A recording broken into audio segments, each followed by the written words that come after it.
مجھے یاد ہے میں یونیورسٹی میں تھی اور ایک ٹاک ہونی تھی ہماری یونیورسٹی میں بلوچستان کے اوپر، اور سارا کا سارا کیمپس بہت ایکسائٹیڈ تھا اور ہم بڑا لک فارورڈ کر رہے تھے اس ٹاک کو، کیونکہ اس میں کچھ پرومیننٹ بلوچی لوگ آنے تھے جن کی کہانی جو ہمیں ایکچوئل نیریٹو دیا جاتا ہے اس سے کچھ مختلف تھی۔ کیا تھی یہ ہمیں نہیں پتا، اور ہوا یہ کہ ٹاک کے شروع ہونے سے 30 منٹ پہلے وہ ٹاک کینسل ہو گئی اور اس کے سارے پوسٹرز پورے کیمپس سے اتار دیے گئے، اور ہمیں کچھ نہیں پتہ چلا کہ کیوں کینسل ہوئی، کیا وجہ تھی، گیسٹ نہیں پہنچ پائے ٹائم پہ، کیا ہوا، ہمیں نہیں بتایا گیا کچھ، بس چپ چاپ کینسل ہو گئی۔ ہمیں کچھ آئیڈیا تو تھا کہ کیوں کینسل ہوئی ہے ٹاک یا کس نے کینسل کروائی ہے ٹاک، لیکن ظاہری بات ہے وہ ساری اسپیکولیشن تھی۔ اور سین یہ ہے کہ باقی کے سارے جو پاکستان ہے اس کو بلوچستان کا اس طرح ایکسیس نہیں ہے جس طرح ہونا چاہیے۔ بلوچستان کے بارے میں جو نیریٹو ہمیں سنایا جاتا ہے اور جو گراؤنڈ ریالٹی وہاں ہو رہی ہے وہ کیا ہے، اس کے بارے میں معلومات جاننا بہت ہی مشکل ہے، کیونکہ اس کو بہت ہش ہش کیا جاتا ہے۔ اور شاید اسی وجہ سے، یا شاید کیونکہ مجھے ٹریولنگ پسند ہے، میرا بہت شدت سے دل کرتا ہے کہ میں بلوچستان جا سکوں، دیکھ سکوں، وہاں کے لوگوں سے مل سکوں، پتہ چلے کہ بھئی ہو کیا رہا ہے اصل میں، لیکن ابھی کے لیے تھوڑا مشکل لگتا ہے۔ میری یونیورسٹی میں کچھ بلوچی لوگ تھے اور ان سے میری بہت اچھی واقفیت تھی اور بہت اچھا ٹائم گزرا ان کے ساتھ، تو میں نے سوچا کہ کم از کم یہ تو کیا جا سکتا ہے کہ بلوچی زبان کے بارے میں بات کی جائے، اور ان کے گانوں سے لے کے ان کی پوئٹری تک اتنی خوبصورت ہے اور اتنی آپ کے دل میں جگہ بنا لیتی ہے۔ اور ریسنٹلی جس طرح کوک اسٹوڈیو میں ملٹیپل ٹائمز بلوچی گانے وغیرہ آئے، آئی فیل اس کو بہت زیادہ اویئرنیس ملی اور ہائپ ملی، اینڈ جو لوگ کبھی بھی نہیں سن پاتے تھے اس طرح کی چیزیں ان کو بھی سننے کو ملا اور ریئلائز ہوا کہ یار کتنی خوبصورت زبان ہے یہ۔ تو آج ہم بات کریں گے بلوچی زبان کے بارے میں، اس کی تاریخ کے بارے میں۔ السلام علیکم، میرا نام ہے مشا اور خوش آمدید تاریخی ٹیلز میں۔ ہمیشہ کی طرح میری ساری سورسز ڈسکرپشن باکس میں دی گئیں گی نیچے، اگر آپ جاننا چاہتے ہیں اور تو آپ جا کے ان کو پڑھ سکتے ہیں۔ اب لنگوسٹ کے بقول بلوچی زبان ایک نارتھ ویسٹ ایرانین زبانوں میں کیٹیگرائز کی جاتی ہے، اور تاریخ دان اور لنگوسٹ اس بات پہ متفق ہیں کہ بلوچی لوگ نارتھ ویسٹ سے کہیں سے آئے تھے اور یہ آ کے ساؤتھ ایسٹرن ایران اور ویسٹرن پاکستان میں آ کے سیٹل ہو گئے۔ اور یہ ساری جو مائیگریشن ہے، جو ہجرت جس کی میں بات کر رہی ہوں، یہ کی گئی تھی تقریباً 1000 CE سے لے کے 1500 CE کے بیچ میں۔ لیکن جو بلوچی قوم ہے وہ ایکچولی ایک بڑی قدیم قوم ہے، کیونکہ ہمیں ان کا نام، یہ بلوچی نام مختلف سورسز میں ملتا ہے اسلام کے آنے سے بھی پہلے۔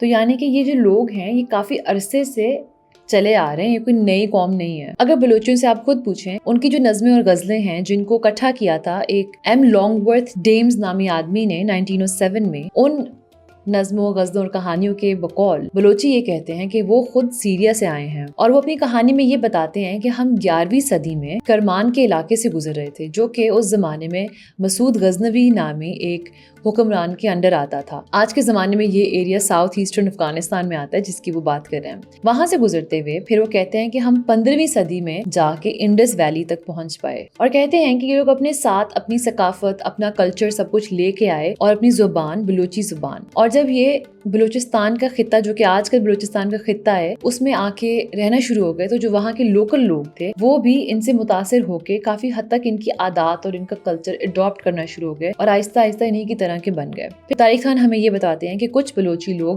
سیٹل ہونا شروع ہو گئے اور وہ پکے گھروں میں اور مکانوں میں رہنا شروع ہو گئے، جبکہ کچھ لوگ ابھی بھی خانہ بدوشوں کی طرح ہی رہتے تھے۔ اور عموماً وہ جو خانہ بدوش بلوچ تھے ان کو مانا جاتا تھا کہ اصلی بلوچ، کیونکہ وہ زندگی کا طریقہ اور رہنے سہنے کا طریقہ زندہ رکھ رہے تھے جس طرح بلوچ ہمیشہ سے رہتے تھے۔ آج کل کے دور میں تقریباً 9.4 ملین لوگ بلوچی بولتے ہیں، اور یہ لوگ دنیا کی مختلف جگہوں پہ پھیلے ہوئے ہیں۔ اس میپ میں آپ کو نظر آئیں گے وہ ایریاز جہاں پہ سب سے زیادہ بلوچی بولنے والے لوگ پائے جاتے ہیں، لیکن اور بھی جگہیں ہیں اس کے علاوہ، جیسے کہ گلف سٹیٹس یا ترکمنستان، جہاں پہ آپ کو بلوچی لوگ نظر آتے ہیں، ان کے ڈائسپورز ملتے ہیں آپ کو وہاں پہ۔ اب بلوچی زبان جو ہے اس کے لیے شروع سے ہی ایک مرحلہ تھا کہ وہ اسٹینڈرڈائز کی جائے۔ شروع سے ہی اس کو مشکل درپیش آتی تھی اس چیز میں، کیونکہ بلوچی زبان کا کوئی اسکرپٹ نہیں تھا، وہ لکھی نہیں جاتی تھی، وہ ایک اورل یا وہ زبانی آگے پشتوں کو سکھائی جاتی تھی۔ یہاں تک کہ 1638 میں کلات کے ایریا میں، جو کہ آج کل پاکستان میں آتا ہے، ایک بلوچی ریاست سامنے آتی ہے جس کا نام تھا خانت آف کلات۔ لیکن اب حالانکہ وہ ایک بلوچی ریاست تھی، اس کے باوجود بلوچی زبان وہاں کی آفیشیل زبان نہیں تھی، نہ ہی وہاں پہ پڑھائی لکھائی جاتی تھی اتنی، کیونکہ बाकी सारे एरियाज की तरह फारसी जुबान ही थी जिसको तरजीह दी गई थी इधर भी, और फारसी थी ऑफिशियल लैंग्वेज। और ये ट्रेंड था उस जमाने में सारे के सारे साउथ एशिया में और इसके आगे भी बल्कि काफी जगहों पे। अब खानत ऑफ कलात जो होती है वो तकरीबन अगर 100 साल तक वहाँ रहती है, और उसके बाद 1740s में अहमद शाह दुरानी जो है वो उस पर हमला करता है और उसको अफगान एम्पायर के अंदर ले लेता है। कुछ अरसे बाद ही तकरीबन 10 साल बाद वो वहाँ से फिर टूट निकलते हैं और वो एक अलग रियासत बन जाते हैं 1750s में, जब तक अंग्रेज़ नहीं आते। जब अंग्रेज़ आ जाते हैं 1839 के करीब, तो फिर वो अंग्रेज़ों के अंडर आ जाते हैं। अब खानत ऑफ कलात के अलावा और भी कुछ मिसालें हैं जहाँ पे बलोची लोगों की हुक्मरानी थी। जिस तरह एक बहुत मशहूर मिसाल है तालपुर मीर्स की, जो कि सिंध के खित्ते के ऊपर हुक्मरानी करते थे। अंग्रेजों ने इन्हीं से 1843 में सिंध लिया था। इसके अलावा हमें एक और मिसाल मिलती है लासबेला में, जो कि 1742 में एस्टैब्लिश की जाती है जाम के नाम से। अब इन दोनों मिसालों के अंदर सिचुएशन कुछ ऐसी है कि जो अवाम है वो सिंधी बोलती है और सिंधी ही वहाँ पे लिखाई पढ़ाई जाती है, क्योंकि सिंधी 16वीं सदी से लिखाई की फॉर्म में आ चुकी थी। लेकिन फिर भी लिटरेसी रेट्स काफी कम थे वहाँ पे। जो हुक्मरानी करने वाला खानदान था वो बलोची जुबान बोलते थे, लेकिन बलोची जुबान को खासा बढ़ावा नहीं मिलता इस चीज की वजह से। अब अंग्रेजों के अंडर जब बलूचिस्तान आ जाता है, उसके बाद लोकल्स की तरफ से भी हमें जिद्दोजहद नजर आना शुरू होती है कि वो बलोची जुबान के लिए मेहनत करना शुरू करते हैं और उसको एक स्क्रिप्ट में लेके आते हैं कि वो लिखी जा सके और स्टैंडर्डाइज की जा सके। आज बलोची जुबान जाहिर बात है स्टैंडर्डाइज्ड है, उसकी एक स्क्रिप्ट है, लेकिन इसके बावजूद बहुत ही कम लोग बलोची पढ़ते हैं और बहुत ही कम लोग बलोची लिखते हैं। और ये सारे लोग जो कि बलोची लिखते पढ़ते हैं ये पाकिस्तान में पाए जाते हैं अमूमन। 19वीं सदी में एक्चुअली अंग्रेजों ने भी मदद की बलोची जुबान की थोड़ी सी बढ़ावे में, क्योंकि बलोची ज़बान को बढ़ाने में थोड़ी सी मदद की, क्योंकि वो कुछ इस तरह की पब्लिकेशंस लेके आए। स्पेशली उनके जो मिशनरीज थे, यानी कि जो उनके पादरी वगैरह जाते थे किसी को क्रिश्चियनिटी की तरफ दावत देने। अमूमन तो अंग्रेज़ इस तरह की किताबें अपने लिए ही लिखवाते थे, जैसे कि पश्तो के केस में उनको खुद इल्म चाहिए होता था, लेकिन उससे जो लोकल्स थे उनका भी फ़ायदा हो जाता था। तो इस तरह की एक किताब है, एक मल्टी वॉल्यूम किताब है, यानी कि वो एक किताब नहीं है, एक उसके मल्टीपल हिस्से हैं। बलूचिस्तान डिस्ट्रिक्ट गैजेटियर सीरीज़, जो कि 1906 से लेके 1907 के बीच में पब्लिश हुई थी। और इस सीरीज़ के अंदर उनको बहुत ज़्यादा मालूमात दी जाती है कि बलूची ज़ुबान के बारे में, वहाँ के लोगों के बारे में, उनके रहन सहन के बारे में, उनके तौर तरीक़ों के बारे में। अब बलूची जो हैं वो 1947 तक अंग्रेज़ों की हुक्मरानी के अंदर रहते हैं। फिर पाकिस्तान बन जाने के बाद तकरीबन 1948 में जो बलूचिस्तान स्टेट्स यूनियन था पाकिस्तान के साथ मर्ज हो जाता है, और पाकिस्तान जो है वो बलूची ज़ुबान को एक नेशनल लैंग्वेज का भी ओहदा दे देते हैं, जिस तरह की बाकी लोकल ज़ुबानों को दिया गया। और साथ ही साथ गवर्नमेंट कुछ फंड्स देती है बलूची ज़ुबान को आगे बढ़ाने के लिए, उसको और फैलाने के लिए। अब इसमें कुछ एफर्ट्स जो हमारे सामने आती हैं वो है इसकी रेडियो ब्रॉडकास्ट शुरू होती है बलूची ज़ुबान में हर रोज़ तकरीबन 45 मिनट्स के लिए, और ये स्टार्ट की गई थी 1949 में। शुरू में कराची से होती थी, बाद में कोयटा से होना शुरू हो गई। और इसके साथ साथ एक बलूची एकेडमी बनाई जाती है कोयटा में 1957 में। और जो बलूची एकेडमी थी इसका काम ये था कि ये पब्लिकेशंस लिखती थी बलूची ज़ुबान में, और साथ ही साथ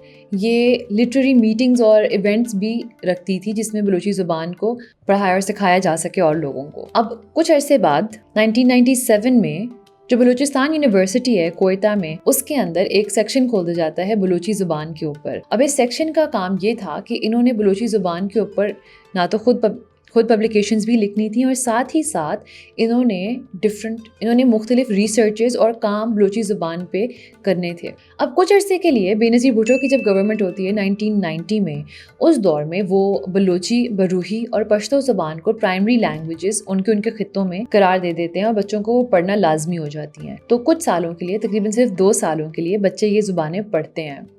लेकिन फिर 1992 में इन ज़ुबानों को ऑप्शनल करार दे दिया जाता है और पेरेंट्स खुद बच्चों को इससे छुटवा के उर्दू या इंग्लिश की तरफ लगाते हैं। अब ये फिनोमेना हमने बाकी जो मेरी लैंग्वेज सीरीज़ है उनमें भी देखा, पंजाबी के केस में, पश्तो के केस में, और मुख्तलिफ ज़ुबानों में वर्ल्ड वाइड ये नज़र आता है कि पेरेंट्स खुद तरजीह देते हैं कि उनके बच्चे पंजाबी की जगह जिस तरह उर्दू या इंग्लिश सीखें, क्योंकि वो दोनों ज़ुबानें उनके लिए आगे काम आएंगी ज़िंदगी में, जॉब लेने में या कोई भी काम करने में। पंजाबी की तो कोई जगह ही नहीं है स्टेट अपरेटस में, जिस तरह बाकी भी लोकल ज़ुबानें हैं, इनकी कोई जगह तो नहीं है। अब जैसे कि मैंने शुरू में बताया, अफगानिस्तान में भी और ईरान में भी काफ़ी ज़्यादा बलूची लोग पाए जाते हैं। तो जब खल की गवर्नमेंट बनाई जाती है अफगानिस्तान में 1978 में, तो बलूची ज़ुबान को उनकी 7 नेशनल ज़ुबानों में से एक करार दे दिया जाता है। अब काफ़ी अरसा ऐसा ही रहता है, लेकिन फिर जब तालिबान आते हैं ताकत में, तो उसके बाद वो कोई ऐलान नहीं करते कि नेशनल ज़ुबान क्या है, क्या सीन है, ठीक है, तो एकदम ज़रा कन्फ्यूजन सी होती है।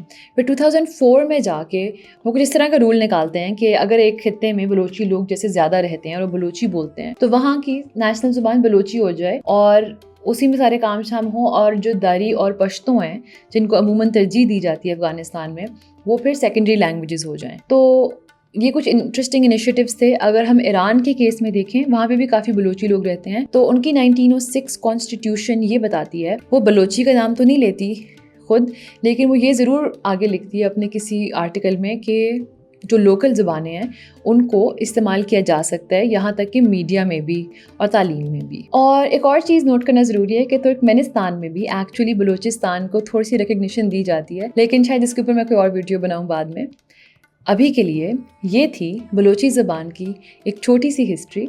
आप मुझे ज़रूर बताइएगा आपको कैसी लगी, और आपसे मुलाकात होगी अगली वीडियो में। खुदा हाफ़िज़।